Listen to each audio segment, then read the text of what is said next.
There are valuable metal ores out there to be found. Would you know what you were looking at if you found something like that?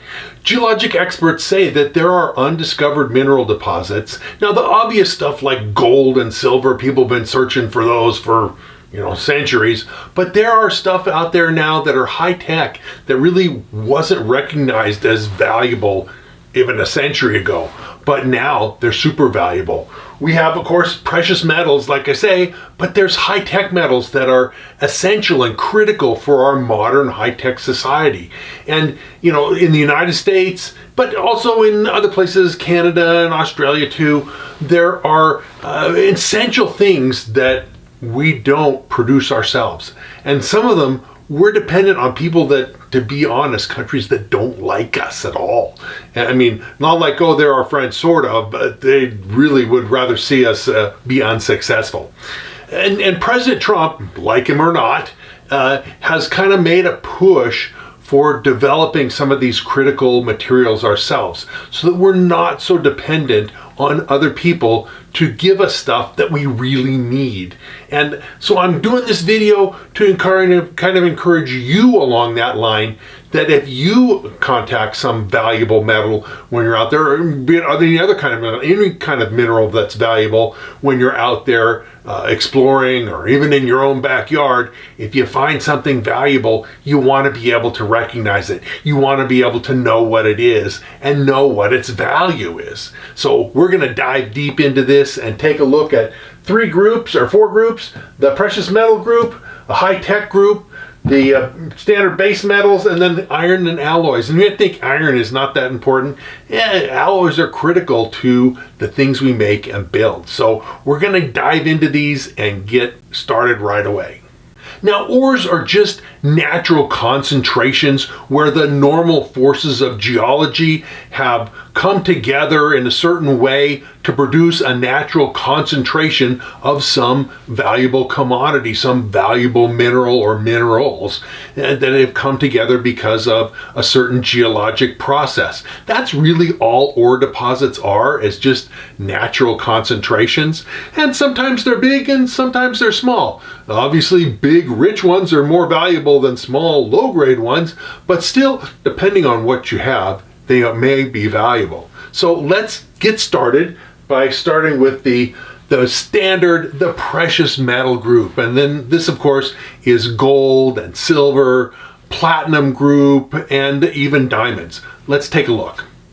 So if the rock you stumbled onto looks like this, with loads of obvious gold in it, you don't really have any big problems. You're in great shape.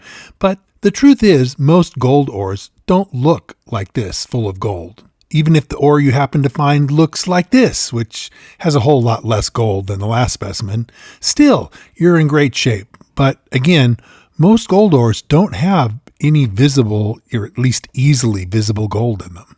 A whole lot of gold ore looks like this.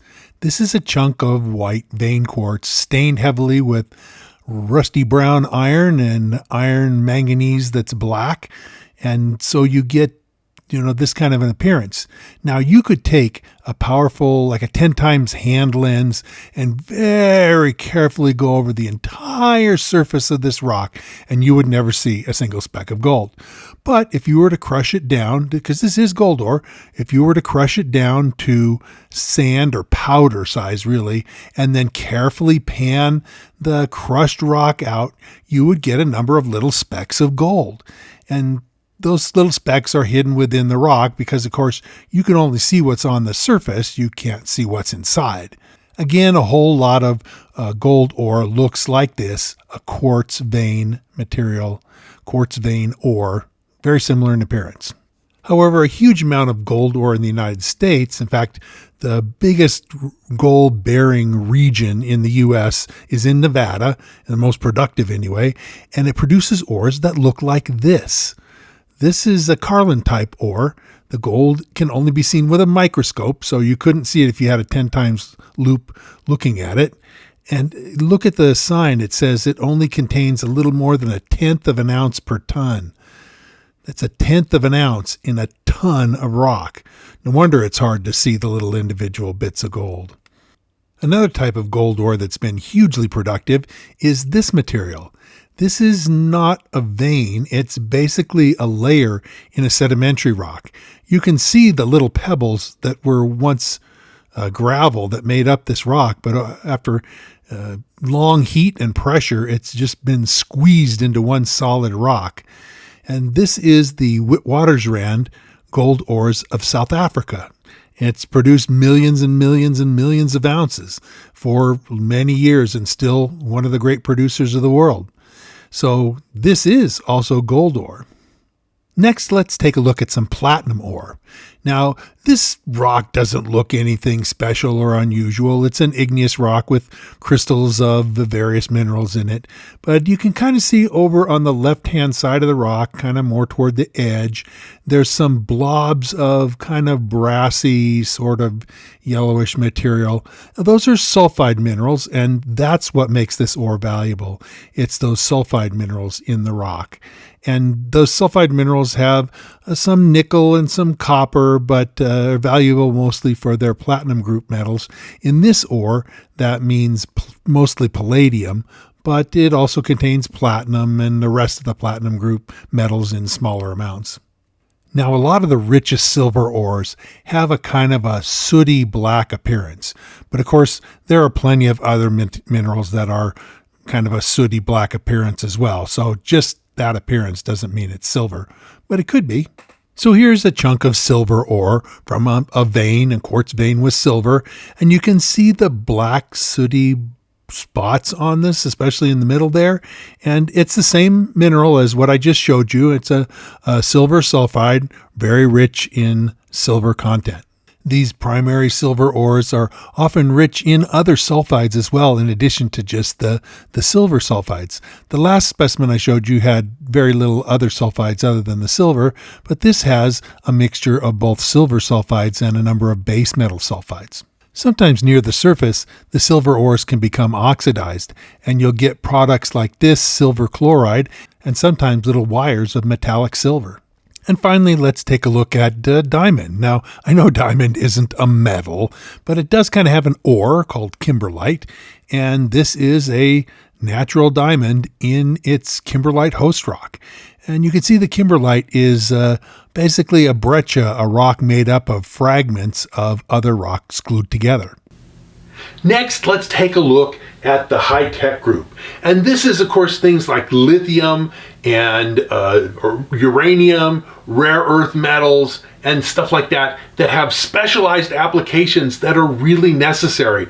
I mean, normally most people don't know much about lithium. Maybe you've heard of it, lithium batteries, or maybe you've heard of rare earths, but these things drive our modern society.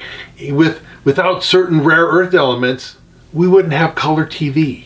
Without lithium, we wouldn't have electric cars. And, we're moving toward more and more electric vehicles just because of the pollution issues. And so let's dive in and take a look at the ores and valuable concentrates of some of these high-tech metals. This is the mineral spodumene. It's an important ore of lithium, and actually when it's clear and well colored, it can be a gemstone, such as in kunzite or hiddenite. But when it's like this and opaque, it's an important ore of the element lithium. A lot of lithium minerals, when they're weathered and leached, actually become water soluble. And so some dry lake beds and playas like this can have significant amounts of lithium in them. This is Nevada and the United States' big source of lithium, what has been for many decades. It's a dry lake bed in central Nevada. They evaporate the brine from the bed and concentrate it and produce lithium chemicals. This rock is a rare earth ore. The orangey red spots in there are minerals, bastnasite, rich in rare earth metals. And this was ore from a mine at Mountain Pass in California, where in the United States was the world's biggest source of rare earth metals. And we provided our minerals to the whole rest of the world. Another important source of rare earths is this, monazite sand. Now, this mineral occurs as tiny grains in a lot of different kinds of rock, and when the rocks weather and are eroded away, this rich sand and rich in rare earths and other metals is deposited in beach sands and layers in beaches, and it's mined and concentrated and processed throughout the world. This bright yellow uranium mineral is carnotite. It's a common ore, and for many decades was mined quite extensively in the southwestern United States. These examples are from Utah. This black mineral is pitchblende. It's another important uranium ore that's mined in a number of different deposits throughout the world. Next, let's take a look at the base metals. Now, this is copper and lead and zinc, and a lot of people don't think much of these things either. We've moved away in a lot of applications from lead, but copper is the backbone of our electrical grid, that without copper, we don't have electricity. And since we're moving to electric cars, and electric cars use a lot more copper, and we're using things, making more things electrical instead of running them on gas engines, copper is super important. And Trump has been in the news with this. He's actually been announcing that he's going to impose a 50% tariff on copper that's imported into the United States, which is going to make copper in the U.S. much more valuable. And so there are lots of copper deposits out there to be found, and zinc and stuff, they're valuable too. And a lot of times with these base metals you get other things. So there's a lot of lead silver deposits where actually there's a lot more lead by weight, but the silver is more valuable. And the same with zinc and stuff like that. There's gold and silver associated with, and with copper too. A lot of copper deposits have significant precious metals in them, and mostly gold and silver. But these base metals are important, and like I say, copper is the backbone of our electrical grid. And I can't imagine living without electricity. So let's take a look at the base metal ores. Now, the vast majority of copper ores come in two types: sulfides, like this chalcopyrite, the brassy yellow, sometimes mistaken for gold, just like pyrite is, like fool's gold, because of its similar color. But this is a copper iron sulfide. So while the sulfide ores tend to be metallic looking, the oxidized ores, like this, tend to be some shades of blues and greens. Here is another sample of some oxidized copper ore. This is not turquoise, although turquoise is colored by copper. This is chrysocolla, which is another common copper mineral that makes up an ore. Now, one of the things about chrysocolla is that if you get it in a form that's dense and hard like this, it can be a wonderful gemstone. Now, in this, the blue, the turquoise color, that's the chrysocolla, and the green is a mineral called malachite, which is also a copper mineral. It's just a little different mineral, and so instead of being blue, it's green. But this stuff is actually worth quite a bit. It wouldn't take huge amounts of chrysocolla of this level of gem quality to be worth quite a bit. And of course, the better known copper gemstone in that color range is this turquoise. This turquoise is some material that I picked up in my travels around Nevada. It's a really beautiful stone. Nevada makes some of the best turquoise there is. Of course, turquoise isn't often used as an ore of copper, but it does contain copper. It's more commonly used as a gem. As far as zinc ores, the most common zinc mineral is sphalerite, and ores with sphalerite can be very valuable. In this picture, the darker mineral on the left is the one that's sphalerite. And sphalerite comes in a lot of colors. I have pieces of sphalerite that are light yellow-green. I've seen pieces that are dark red, and of course, lots of stuff that's near black like this. Now, the main oxidized form of zinc minerals is this smithsonite. Now, there are others, but this is the best known one, and it's attractive in its own right. Next, let's look at lead ores. The most important lead ore mineral is this silver gray material that you can see in the photograph. It's called galena. It's lead sulfide. Now, this is that same lead ore, galena, distributed through this chunk of rock, and it says silver lead ore on the bottom. And indeed, a lot of lead ores contain significant silver. Now, it varies all over the map. There are lead ores with only tiny traces of silver, and there are lead ores with very large amounts of silver in it. It just depends on the individual ore and individual deposit. Here's an image of an oxidized lead ore.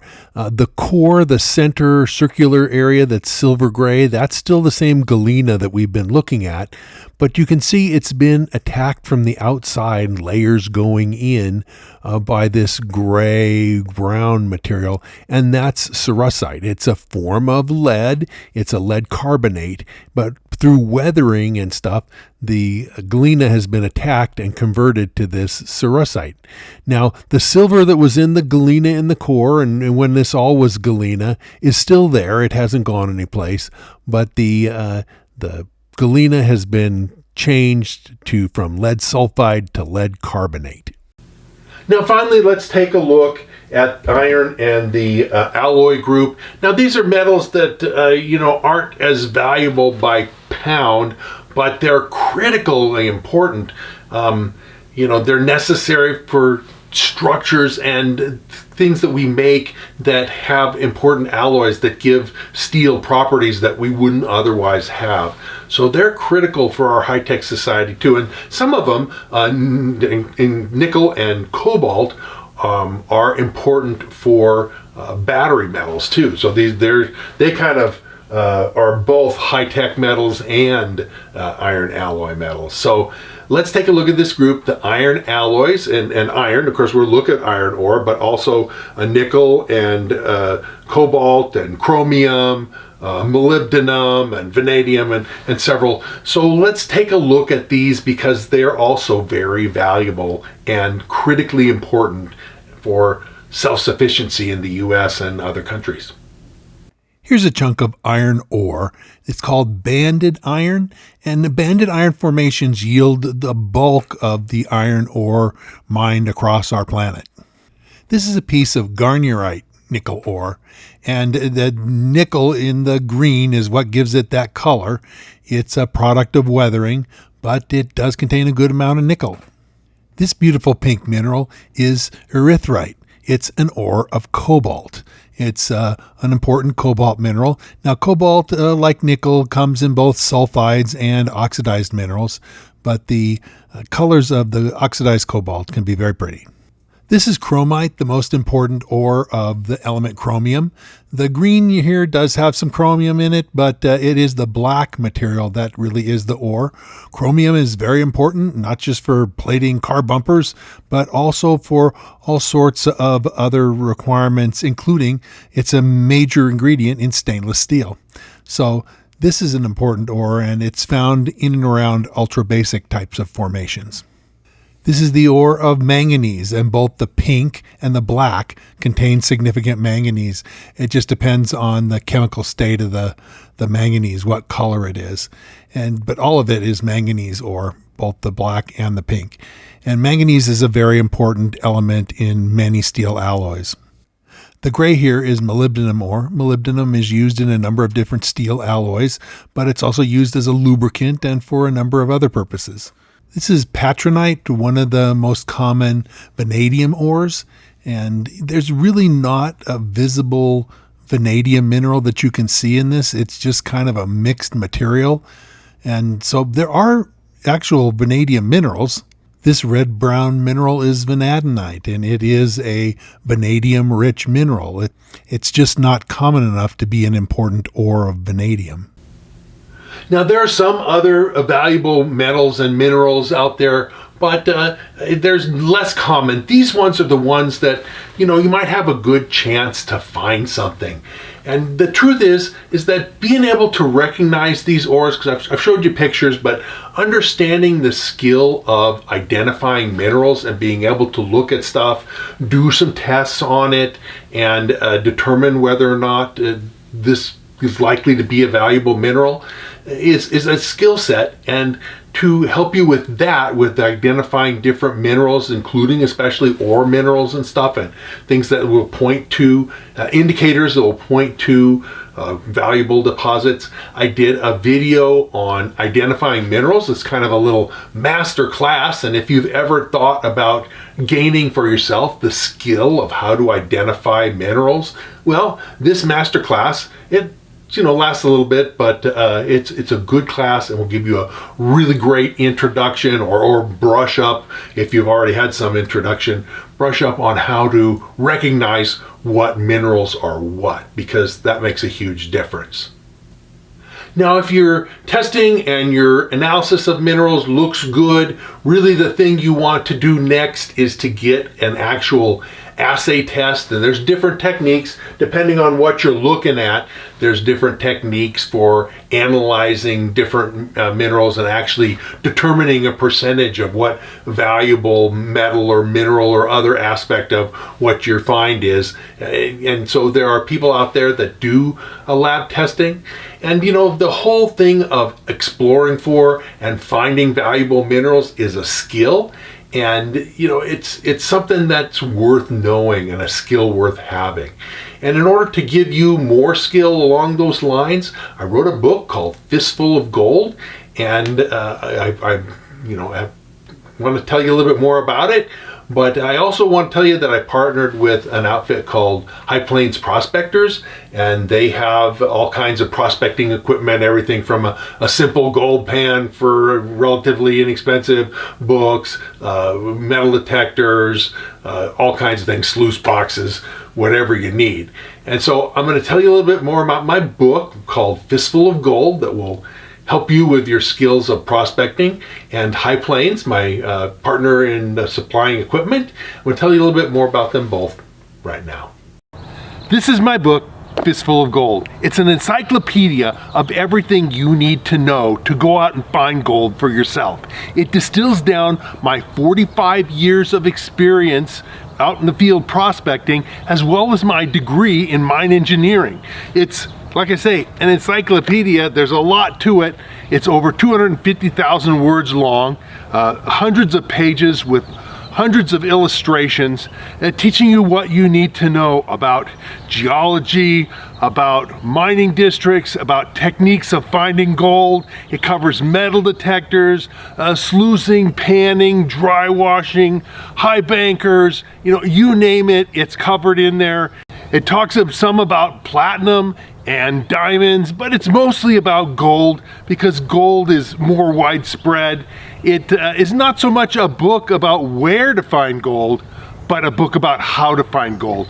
Because even if you have a location where gold was mined in the past and you go out there, well, where should you look to be successful in your prospecting, to find the gold that's there? This is the book that's going to tell you that information.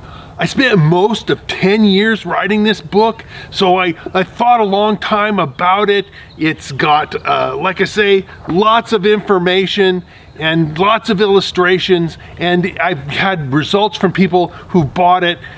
It's available on Amazon, but I recommend buying it through High Plains Prospectors, and I'll put a link in the description for buying this book through them. They have a better price than Amazon, and I have a special deal that I'll tell you a little bit more about, where you can get a 5% discount from the price even with that. On Amazon, the book rates a 4.7 out of 5, which means that of all the people that have bought it, they've been really highly satisfied, and I think you, if you buy my book, will be just as highly satisfied as well. Now let's talk a little bit more about High Plains Prospectors. They're a prospecting shop, a mail order prospecting shop that I've partnered with. The deal is that I can get you a 5% discount, a coupon code, and I'm going to put the code to that right here. It's just Chris Ralph, all caps with no space between Chris and Ralph. You put that in there as a discount code and you'll get 5% off their already really good prices. I think it's a great deal where you win by getting a discount, I get a little percentage of that, and they get new business. So if you need prospecting supplies, High Plains is really the way to go. And I'll put information, like I say, in the description more about how you can work with them, because I'm working with them. They really are great guys, great company. For even more information, I also have a website, and I'm going to show you my webpage and talk a little bit more about that right now. This is my webpage. It's located at nevadaoutbackgems.com. You can Google it, or I have a link down in the description below. But there's lots of information here, miscellaneous stuff, pictures, some historic information as well, stories. It's got a lot of great fun stuff. You'll probably be interested in it. Now, on all of my YouTube videos, I encourage you guys to ask questions. If you have thoughts, comments, suggestions for things that I ought to look at in my videos, things that you want to find out more about, and I answer 100% of my questions. There's not very many YouTubers out there that answer 100% of their questions. I'm one of the few. And so I will do my best to answer what you have. I mean, I only can write so much. Sometimes the answer is something where I'm going to recommend that you buy the book and read about it. I also ask that you subscribe to my channel, click the bell notification so that every time I come out with a new video, you'll be able to watch it. And like I say, I cover a huge amount of topics. I also have 250 videos that I've already done. And so you can go back through my catalog of videos on YouTube. I'm sure there'll be many videos there that you'll want to take a look at, especially if you have any interest in gold or platinum, diamonds, gemstones, geology, and that sort of stuff. My YouTube site is going to be right up your alley. So I'll see you again real soon. We'll be out in the field and back in the office at the whiteboard. And whether we're looking at gold or platinum, diamonds, gemstones, or other interesting geology, it's going to be fun. You're going to enjoy it, and we'll see you again real soon.